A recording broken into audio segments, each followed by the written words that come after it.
हीच मुची प्रार्थनान, हेच मुचे मागणी. माणसाने माणसाशी माणसा सम वागणे.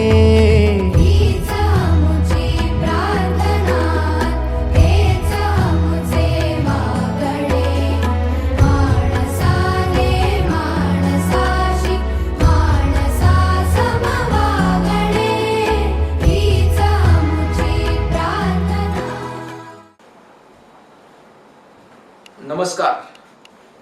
आता आज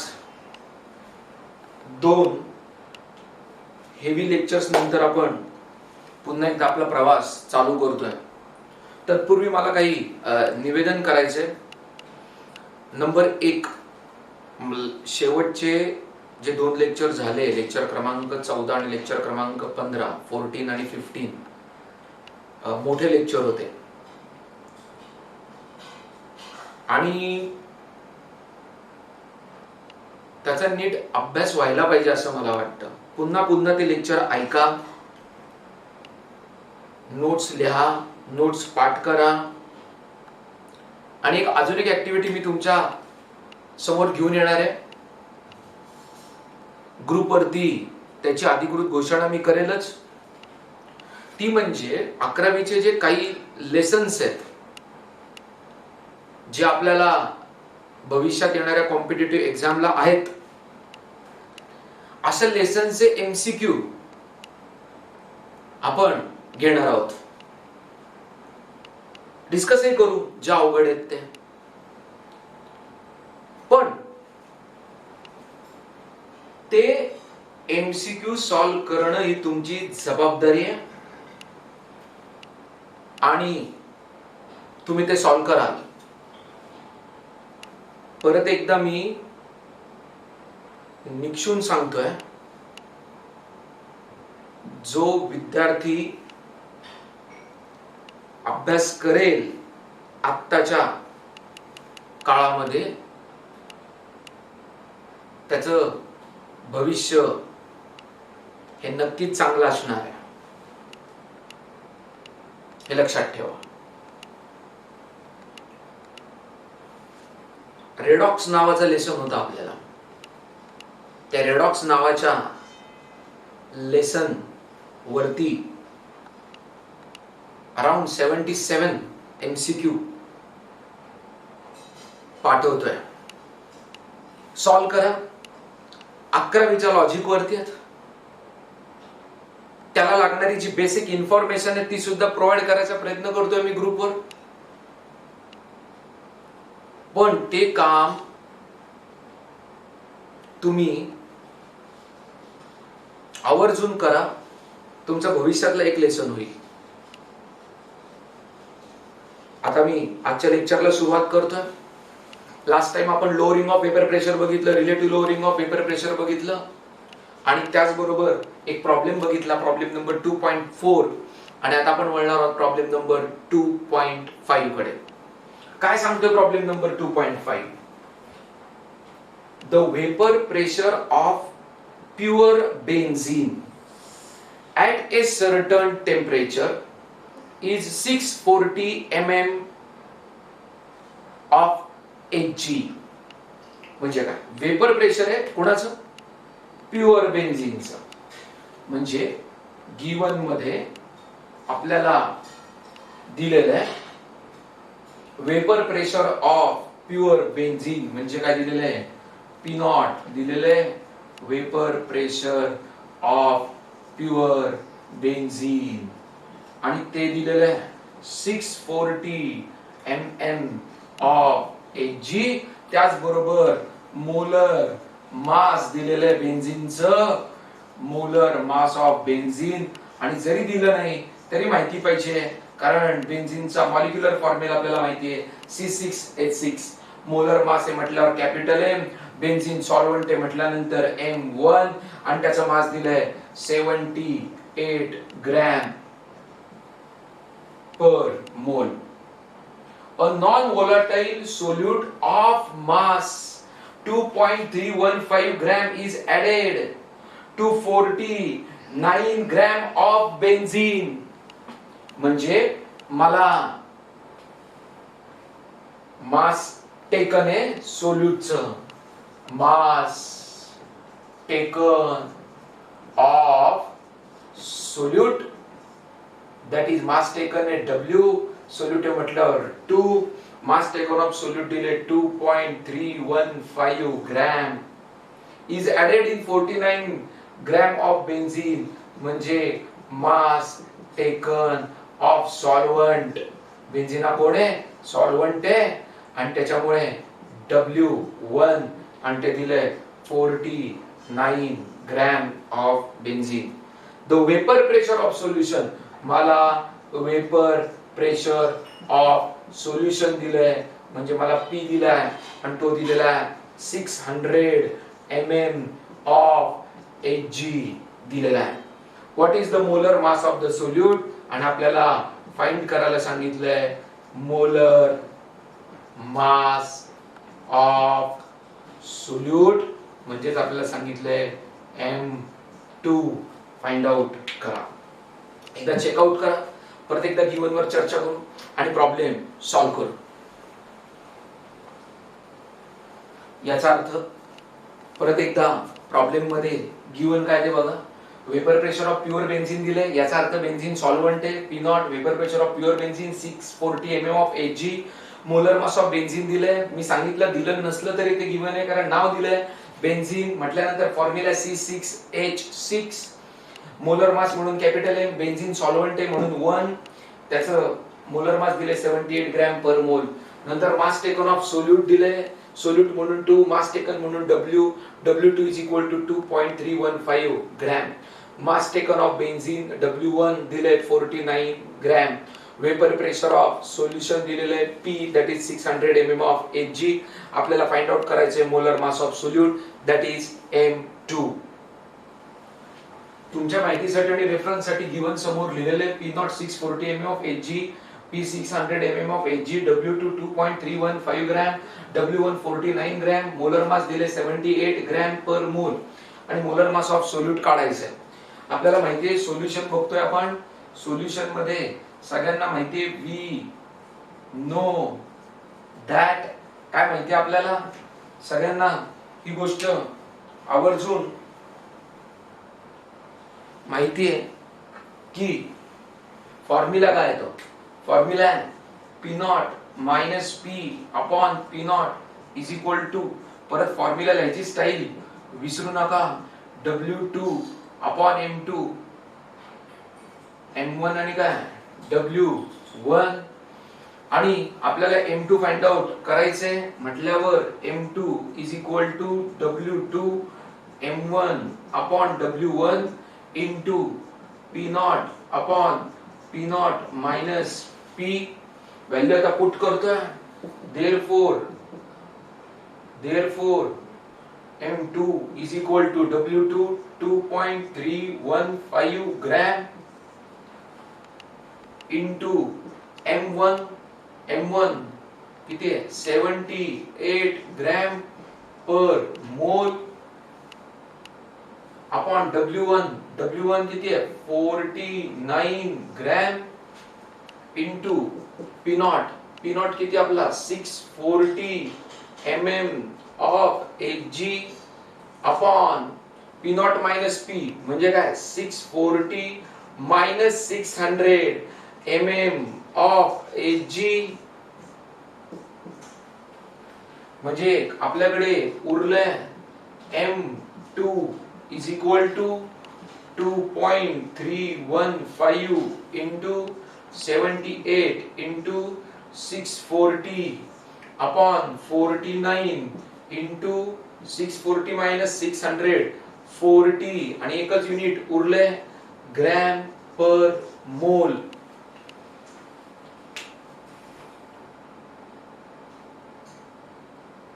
हे आपण थोडं सोपं करू शकतो.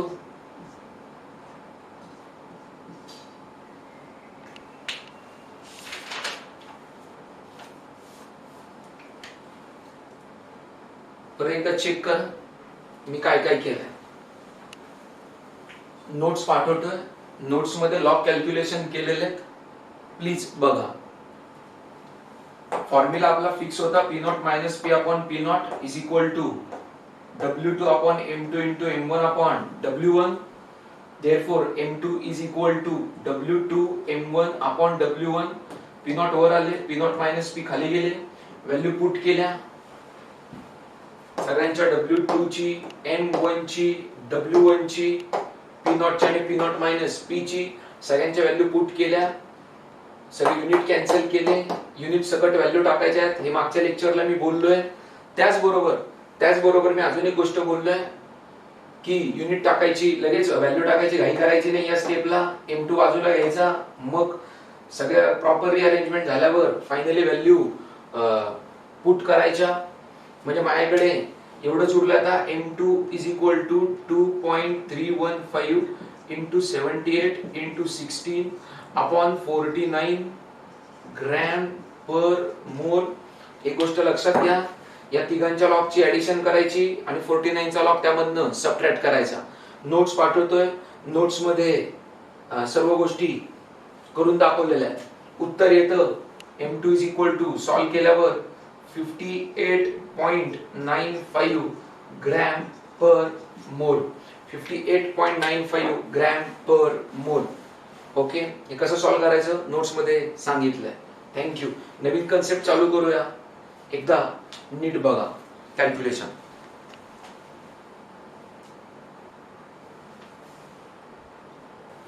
नवीन कोलिगेटिव्ह प्रॉपर्टी बघूया, जिचं नाव आहे बॉइलिंग पॉइंट एलिव्हेशन किंवा एलिव्हेशन इन बॉइलिंग पॉइंट. ही प्रॉपर्टी बघायच्या आधी पहिली डेफिनेशन बघूया. Boiling point. Boiling point is the temperature at which boiling point हे असं टेम्परेचर आहे ज्या वेळेस vapour pressure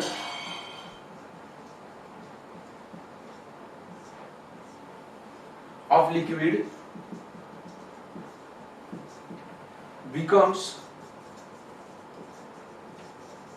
equal to applied pressure. Okay, नीट बघा. एलिव्हेशन इन बॉइलिंग पॉइंट किंवा बॉइलिंग पॉइंट एलिव्हेशन ही कोलिगेटिव्ह प्रॉपर्टी शिकवायच्या आधी पहिले मी बॉइलिंग पॉइंटची डेफिनेशन शिकवतोय. बॉइलिंग पॉइंटची डेफिनेशन काय? It is the temperature at which vapour pressure of liquid becomes equal to applied pressure. म्हणजे बॉइलिंग पॉइंट असं टेम्परेचर आहे ज्या टेम्परेचरला वेपर प्रेशर जे आहे ना लिक्विडचं, ते त्या लिक्विडवर जेवढं प्रेशर अप्लाय केलंय ना त्याच्या एवढं होतं, त्यावेळेस आपण म्हणतो त्या लिक्विडचा बॉइलिंग पॉइंट आला. म्हणजे काय, थोडक्यात मला हे सांगायचं की प्रेशरचा वापर करून मी बॉइलिंग पॉइंट ऍडजस्ट करू शकतो. प्रेशर कुकरचं प्रिन्सिपलच आहे. प्रेशर कुकर मध्ये आपण जेव्हा वरनं प्रेशर लावतो त्यावेळेस आपण आतल्या वॉटरचा बॉइलिंग पॉइंट वाढवतो. म्हणजे मी जसं प्रेशर वाढवतो तसं आतल्या वॉटरचा बॉइलिंग पॉइंट वाढतो. का बरं वाढतो? तर इथं मी सांगितलंय बॉइलिंग पॉइंट हे असं टेम्परेचर आहे ज्या वेळेस लिक्विडचं वेपर प्रेशर हे अप्लाइड प्रेशर एवढं होतं. ओके, ज्या वेळेस लिक्विडचं वेपर प्रेशर हे त्या लिक्विडवर जेवढं प्रेशर अप्लाय झालंय तेवढं होईल, त्यावेळेस आपण म्हणू त्या लिक्विडचा काय आलाय बॉइलिंग पॉइंट. मग ती म्हणाल मग सर ओपन कंटेनर घेतलं तर? जर का आपण ओपन कंटेनर घेतलं तर लक्षात ठेवा मग आपण ऍटमॉस्फेरिक प्रेशर घेतो. काय घेतो आपण? Atmospheric pressure. ओके, जर का क्लोज कंटेनर असेल तर त्या लिक्विडचा बॉइलिंग पॉइंट हा त्या कंटेनर वरती जे काय आपण झाकण ठेवलंय त्यांनी जेवढं प्रेशर टाकलं जातंय, झाकणांनी टाकलेल्या प्रेशर एवढं ज्यावेळेस लिक्विडचं वेपर प्रेशर होईल त्यावेळेस त्या लिक्विडचा बॉइलिंग पॉइंट येईल. कोणाच्या केसमध्ये? जेव्हा कंटेनर क्लोज असेल तेव्हा. पण जेव्हा कंटेनर ओपन असेल त्यावेळेस काय होईल? तर त्यावेळेस temperature at which vapour pressure of liquid becomes equal to what? Atmospheric pressure becomes equal to what? Atmospheric pressure becomes equal to what? Atmospheric pressure becomes equal to what? Atmospheric pressure. म्हणजे boiling point is the temperature at which vapour pressure of liquids become equal to applied pressure. Pressure कुकरचं principle मी सांगितलं. Pressure cooker मध्ये काय होतं मी सांगितलं, pressure वाढल्यामुळे आतलं जे पाणी आहे त्याचा बॉइलिंग पॉईंट काय झालाय, वाढलाय. म्हणजे प्रेशरला ऍडजस्ट करून मी बॉइलिंग पॉइंट बदलू शकतो, अल्टर करू शकतो. If you increase the pressure boiling point increases. हे माझं वाक्य. If you increase the pressure boiling point increases. Boiling point का वाढला, कारण मी आता वरनं प्रेशर वाढवल्यामुळे त्या लिक्विडचं वेपर प्रेशर हे ते वाढलेल्या प्रेशर एवढं व्हायला पाहिजे. जेव्हा ते लिक्विडचं वेपर प्रेशर हे वाढलेल्या वेपर प्रेशर एवढं होईल त्यावेळेस मी म्हणेल की त्या लिक्विडचा बॉइलिंग पॉइंट आला. हॅलो, मी आता एलिव्हेशन बरी, हे एलिव्हेशन नव्हे बाळांनो, हे एलिव्हेशन नव्हे. हे मी काय सांगतोय कळतंय का तुम्हाला? मी बॉइलिंग पॉइंटचे डेफिनेशन सांगतोय आणि बॉइलिंग पॉइंटच्या डेफिनेशन मध्ये मी सांगतोय की जेव्हा वेपर प्रेशर हे अप्लाइड प्रेशर एवढं होईल त्यावेळेस बॉइलिंग पॉइंट येईल. ओके, इथे आता सोल्युशनचा मुद्दा आलेला नाही. आता इथे फक्त लिक्विडचा मुद्दा आलाय आणि लिक्विडचा बॉइलिंग पॉइंट कधी येतो हे मी तुम्हाला सांगितलंय. आणि एक एक्स्ट्रा इन्फॉर्मेशन दिली आहे की प्रेशरला ऍडजस्ट करून मी काय करू शकतो, बॉइलिंग पॉइंट ऍडजस्ट करू शकतो. ओके, ते पण कोणाच्या केसमध्ये, क्लोज कंटेनरच्या केसमध्ये. जर का आपल्याकडे ओपन कंटेनर असेल तर ऍटमॉस्फेरिक प्रेशर एवढं जर का वेपर प्रेशर झालं तर आपण काय समजणार, त्या लिक्विडचा बॉइलिंग पॉइंट आला. तूर्ततः आपण एवढाच विचार करू, आपण ओपन कंटेनरचा विचार करू. म्हणजे आपण जे काही लिक्विड घेणार आहोत सॉल्व्हंट, त्या लिक्विड सॉल्व्हंटचं वेपर प्रेशर हे ऍटमॉस्फेरिक प्रेशर एवढं होईल आणि त्यावेळेस त्या लिक्विड सॉल्व्हंटचा काय आला, बॉइलिंग पॉइंट आला असं आपण म्हणू. ओके, कळले सगळ्यांना? थँक्यू. चला आता प्रॉपर्टी कडे वळूया, ज्या प्रॉपर्टीचं नाव आहे elevation of boiling point. Property काय सांगते मला, प्रॉपर्टी मला असं सांगते की जर का मी सॉल्व्हंट घेतलं आणि त्या सॉल्व्हंट मध्ये मी जर का सोल्यूट ऍड केलं, ओके, तर सॉल्व्हंटचा जो बॉइलिंग पॉइंट आहे, समजा मी ऍज्युम केलं सॉल्व्हंटचा बॉइलिंग पॉइंट T0 B आहे आणि सॉल्व्हंट मध्ये सोल्यूट ऍड केल्यानंतर मला जे सोल्युशन मिळणार आहे त्याचा बॉइलिंग पॉइंट TB आहे. तर मला असं सांगायचंय की जेव्हा सोल्यूट सॉल्व्हंट मध्ये जाईल आणि सोल्युशन तयार होईल त्यावेळेस बॉइलिंग पॉइंट जो आहे तो वाढेल. एक लक्षात घ्या, पुन्हा एकदा, आता परत एकदा मी सोल्यूटच्या प्रॉपर्टीज बदलल्या नाहीयेत. मी अजूनही non ionic non volatile solute consider करतोय. Non ionic non volatile solute जो मी सॉल्व्हंट मध्ये टाकणार आहे आणि नॉन इलेक्ट्रोलाइट सोल्युशन तयार होणार आहे, तर त्या नॉन इलेक्ट्रोलाइट सोल्युशनचा जो बॉइलिंग पॉइंट आहे तो त्या प्युअर सॉल्व्हंटच्या बॉइलिंग पॉइंट पेक्षा जास्त असणार आहे. म्हणजे सोल्यूट सॉल्व्हंट मध्ये ऍड केल्यामुळे बॉइलिंग पॉइंट वाढलाय म्हणजेच एलिव्हेट झालाय. म्हणूनच प्रॉपर्टीचे नाव आहे एलिव्हेशन ऑफ बॉइलिंग पॉइंट. परत एकदा नीट आहे का मी काय काय बोललो ते. मी असं बोललो सोल्यूट सॉल्व्हंट मध्ये ऍड केल्यामुळे सोल्युशन तयार झालं आणि सॉल्व्हंटचा बॉइलिंग पॉइंट हा आता T0 B चा TB झालाय. आणि याचाच अर्थ असा मी सांगतोय की बॉइलिंग पॉइंट वाढलाय. काय झालंय, बॉइलिंग पॉइंट वाढलाय. काय झालंय, बॉइलिंग पॉइंट वाढलाय. म्हणजे T0 B मोठा का TB मोठा, तर TB मोठा. T0 B मोठा का TB मोठा, तर TB मोठा. T0 B मोठा का TB मोठा, TB मोठा. म्हणजे सोल्यूट ऍड केल्यामुळे सॉल्व्हंटचा बॉइलिंग पॉइंट वाढलाय. एक लक्षात घ्या, सोल्यूट परत नॉन वोलाटाइल आहे, सॉल्व्हंट हाच फक्त वोलाटाइल कंपोनंट आहे. त्यामुळं मी जो बॉइलिंग पॉइंट काढतोय तो सॉल्व्हंटचाच काढतोय. गंमत काय झाली, मी इथे सुद्धा बॉइलिंग पॉइंट सॉल्व्हंटचाच बघतोय आणि सोल्युशन मध्ये सुद्धा मी बॉइलिंग पॉइंट सॉल्व्हंटचाच बघतोय. म्हणजे ऍक्च्युअली बॉइलिंग पॉइंट सॉल्व्हंटचाच वाढलाय. पण परत एकदा वाक्य माहिती आहे सगळ्यांना, सोल्यूट आता सॉल्व्हंट मध्ये टाकल्यामुळे सोल्युशन तयार झालेलं आहे. परत एकदा मला हेच सांगायचंय की सॉल्व्हंटचा बॉइलिंग पॉइंट सोल्यूट टाकल्यामुळे वाढलाय. म्हणजे सोल्युशनचा बॉइलिंग पॉइंट हा जास्त आहे कोणापेक्षा, सॉल्व्हंटच्या बॉइलिंग पॉइंट पेक्षा. आणि म्हणून आपण प्रॉपर्टीचं नाव ठेवलंय एलिव्हेशन ऑफ बॉइलिंग पॉइंट. काय नाव ठेवलंय, एलिव्हेशन ऑफ बॉइलिंग पॉइंट किंवा बॉइलिंग पॉइंट एलिव्हेशन. काय प्रॉपर्टीचं नाव ठेवलंय, बॉइलिंग पॉइंट एलिव्हेशन किंवा काय, एलिव्हेशन ऑफ बॉइलिंग पॉइंट. आता हे सगळं असं का घडलं ते बघूया. तत्पूर्वी एकदा ऑब्झर्व करा, मग आपण पुढे बघू. आता या गोष्टीवरती विचार करू की सोल्यूट सॉल्व्हंट मध्ये टाकल्यामुळे सॉल्व्हंटचा बॉइलिंग पॉइंट वाढतोय, असं का झालं? नॉन व्होलाटाईल सोल्यूट टाकल्यामुळे.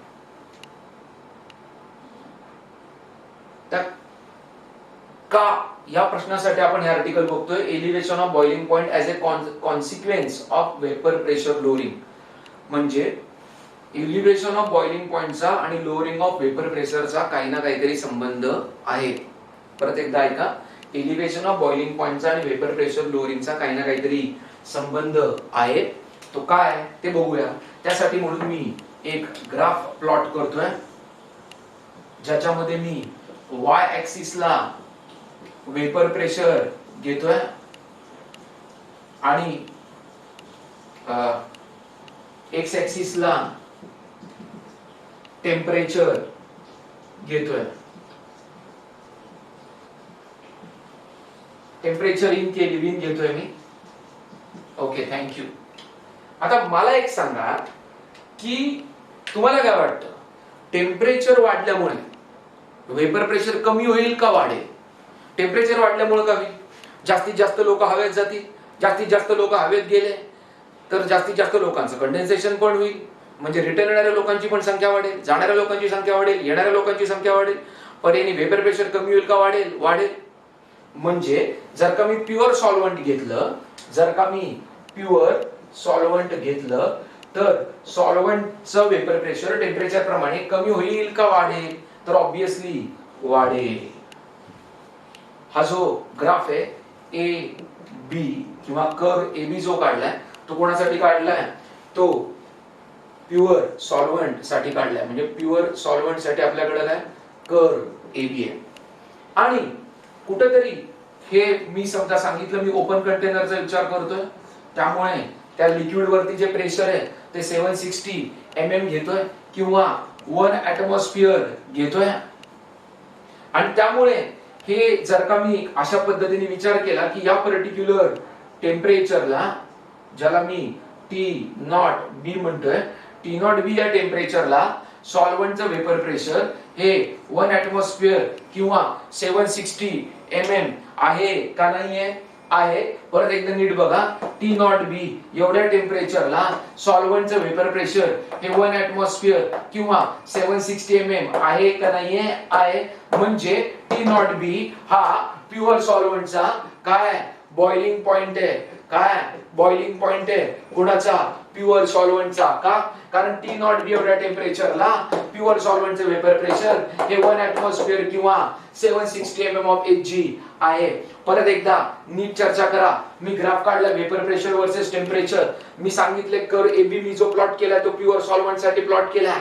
त्याचबरोबर मी सांगतो जसं टेम्परेचर वाढते त्याचं वेपर प्रेशर कमी होतंय का वाढतंय? वाढतंय. आणि T0B या टेम्परेचरला वेपर प्रेशर 760 mm किंवा 1 atmosphere आहे.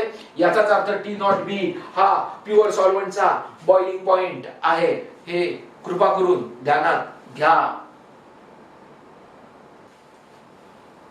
म्हणजे समोर चित्रामध्ये आपल्याला एकदम क्लिअर दिसतंय की सॉल्व्हंटचं वेपर प्रेशर टेम्परेचर प्रमाणे वाढत चाललंय आणि T0B या पर्टिक्युलर टेम्परेचरला सॉल्व्हंटचा बॉइलिंग पॉइंट आलाय. का? कारण त्या टेम्परेचरला प्युअर सॉल्व्हंटचं वेपर प्रेशर आहे 1 atmosphere आहे, 760 mm of Hg. Me 1 atmosphere आणि 760 mm ऑफ Hg चाच विचार केलाय. त्याचं कारण मी सांगितलं तुम्हाला की मी ओपन कंटेनरचा विचार करतोय. Now let us go for solution. म्हणजे आता आपण सोल्यूट ऍड करू प्युअर सॉल्व्हंट मध्ये. तुम्हाला काय वाटतं बाळा की जर का मी सोल्यूट ऍड केलं सॉल्व्हंट मध्ये आणि ऑब्विसली मी काय तयार केलं? सोल्युशन तयार केलं. तर सोल्युशन साठी आता मी ड्रॉ करतोय कर्व CD. तुम्हाला काय वाटतं तो कर्व कुठे काढेल? सोल्युशनचे काय होणार आहे मला सांगा. सोल्युशनला असंच कर्व मिळणार आहे. सोल्युशनचं ही वेपर प्रेशर टेम्परेचर प्रमाणे का होत जाणार आहे? कमी होत जाणार आहे का वाढत जाणार आहे? वाढत जाणार आहे. पण तो कर्व काढू कुठे मी सोल्युशनचा? तो मी वरच्या बाजूला काढू का खालच्या बाजूला काढू? तर एक 3-4 सेकंद तुम्ही विचार करा, मग आपण बोलूया. कुठं काढायचं कर तुम्हाला काय वाटतं? मी वरती काढू का खाली काढू? वरती कर काढू का खाली कर काढू? काय वाटतं तुम्हाला? तर ऑब्विसली उत्तर काय की मी कर कुठं काढला पाहिजे? खालच्या बाजूला काढला पाहिजे. Okay done. का खालच्या बाजूला काढला पाहिजे? खालच्या बाजूला मी कर काढला पाहिजे त्याचं कारण मी तुम्हाला सांगितले अगोदरच्या प्रॉपर्टी मध्ये. मी सांगतोय एलिव्हेशन ऑफ बॉइलिंग पॉइंटचा संबंध वेपर प्रेशर लोअरिंगशी. जर का मी सोल्यूट ऍड करतो कुठल्याही सॉल्व्हंट मध्ये आणि सोल्युशन तयार करतो तर त्या सोल्युशनचं वेपर प्रेशर हे प्युअर सॉल्व्हंट पेक्षा कमी असतं. म्हटल्यानंतर हा कर जर का स्थिर असेल आणि तो सोल्युशनचा असेल तर त्याचं वेपर प्रेशर हे कुठल्याही टेम्परेचरला प्युअर सॉल्व्हंट पेक्षा कमी पाहिजे. याचा अर्थ क्लिअर कट असा होतो, समजा मी हे टेम्परेचर घेतलं, बॉइलिंग पॉइंटचा 2 मिनिटं विषय बाजूला ठेवला आणि मी जर का हे टेम्परेचर घेतलं आणि या टेम्परेचरला जर का मी विचार केला तर तुमच्या लक्षात येईल या टेम्परेचरला दिसतंय तुम्हाला सॉल्व्हंटचं वेपर प्रेशर जास्त आहे गुणापेक्षा सोल्युशनच्या वेपर प्रेशर पेक्षा. पुन्हा एकदा दिसतंय तुम्हाला जर का मी इकडे या टेम्परेचरचा विचार केला तर तुम्हाला इथे पण दिसतंय की या केसमध्ये सुद्धा सॉल्व्हंटचं वेपर प्रेशर जास्त आहे गुणापेक्षा सोल्युशन पेक्षा त्या पर्टिक्युलर टेम्परेचरला. आता हे सगळं मी जेव्हा बॉइलिंग पॉइंट साठी बोलायला लागतो त्यावेळेस काय होतंय ते बघा.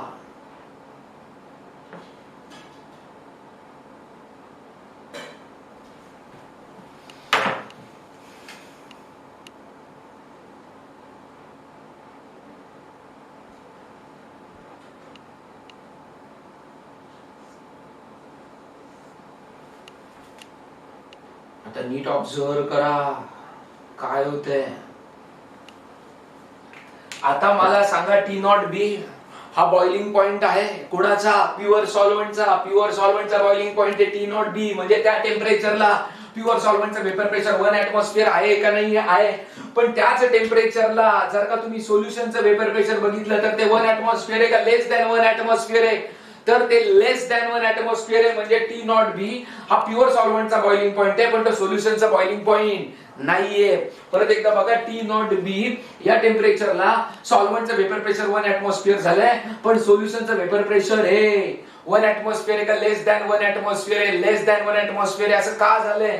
कारण मी तुम्हाला सांगितलं जेव्हा मी सोल्यूट ऍड करतो त्यावेळेस सॉल्व्हंट टू सोल्युशन जाताना वेपर प्रेशर कमी होणार आहे. त्यामुळे प्रत्येक टेम्परेचरला सॉल्व्हंटच्या वेपर प्रेशर पेक्षा सोल्युशनचं वेपर प्रेशर कमी आहे. प्रत्येक टेम्परेचरला मी अगोदर केसेस करून दाखवल्यात. प्रत्येक टेम्परेचरला सॉल्व्हंटच्या वेपर प्रेशर पेक्षा सोल्युशनचं वेपर प्रेशर कमी आहे. त्यामुळे ज्यावेळेस मी boiling point of solvent consider करतो त्यावेळेस boiling point of solvent boiling point of solvent boiling point of solvent boiling point of सॉल्व्हंटला सोल्युशनचं वेपर प्रेशर मात्र 1 ऍटमॉस्फिअर नाहीये.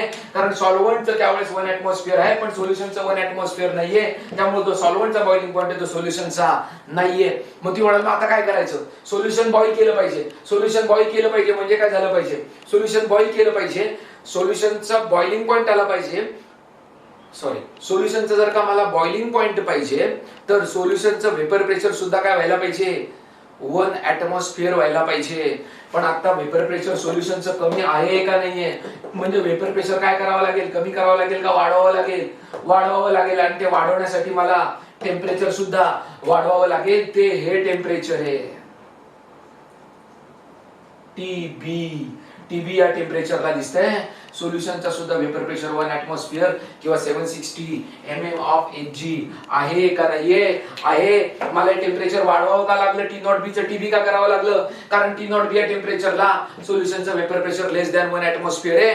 सोल्युशननी बॉइलिंग पॉइंट दाखवण्यासाठी सोल्युशनचं बॉइलिंग पॉइंट दाखवण्यासाठी सोल्युशनचं वेपर प्रेशर सुद्धा 1 ऍटमॉस्फिअर व्हायला पाहिजे. आणि आता वेपर प्रेशर वाढवण्यासाठी टेम्परेचर वाढवलंय आणि टेम्परेचर वाढलेलं दिसतंय सगळ्यांना आणि दिसतंय सगळ्यांना 1 ऍटमॉस्फिअर एवढं वेपर प्रेशर सोल्युशनचं सुद्धा आहे.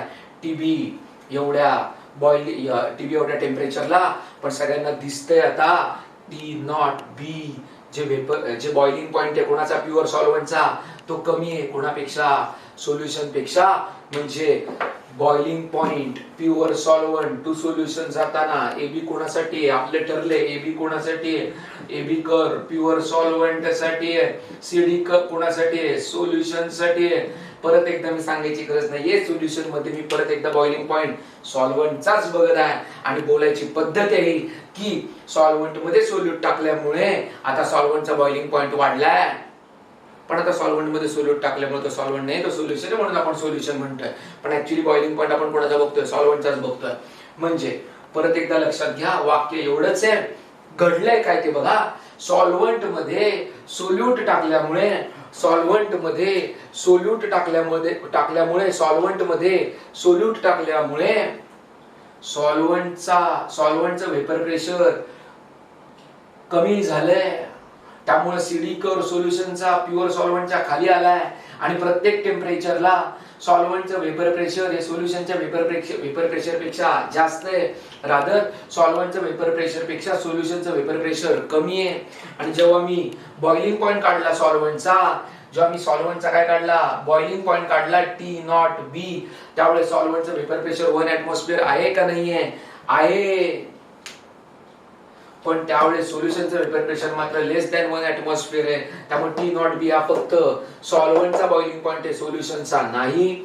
मग मला सोल्युशनचं सुद्धा व्हेपर प्रेशर 1 ऍटमॉस्फिअर करण्यासाठी टेम्परेचर वाढवावं लागेल, म्हणून T0B चं TB झालंय आणि त्या पर्टिक्युलर टेम्परेचरला सोल्युशनचं व्हेपर प्रेशर सुद्धा 1 ऍटमॉस्फिअर झालंय.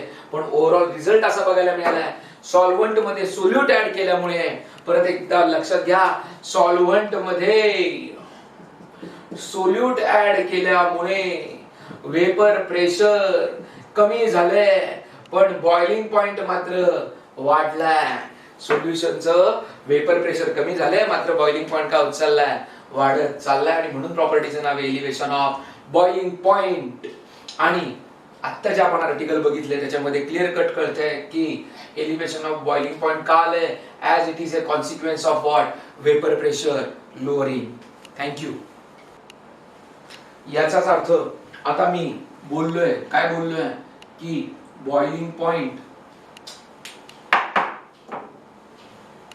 Point of pure solvent is T0B and boiling point of solution is TB. T0B मोठा आहे का TB मोठा आहे? ऑब्विसली TB मोठा आहे. त्याच्यामुळे elevation in boiling point that is equal to delta TB, that is equal to delta TB, that is equal to TB minus T0B. कारण TB मोठा आहे आणि T0B लहान आहे. TB boiling point of solution आणि T0B boiling point of pure solvent आहे. परत एकदा लक्षात घ्या, boiling point of pure solvent is less than boiling point of solution. का ते आत्ताच बघितलं आपण. Elevation of boiling point is equal to delta TB, that is equal to TB minus T0B. आता बघूया नवीन article, boiling point elevation and concentration of solute. आता boiling point elevation ही कोलिगेटिव्ह प्रॉपर्टी असल्यामुळे ती सोल्यूटच्या कॉन्सन्ट्रेशन वर डिपेंड असणारच आहे. आणि रिलेशन असं आहे की elevation in boiling point is directly proportional to the molality of solution. It is denoted by delta TB. It is denoted by small m. Therefore, delta TB is equal to KB into small m. Proportionality sign काढायला घेतलाय, proportionality constant and KB is known as, KB ला वेगळ्या वेगळ्या पद्धतीने नावं दिलेली आहेत. KB is known as boiling point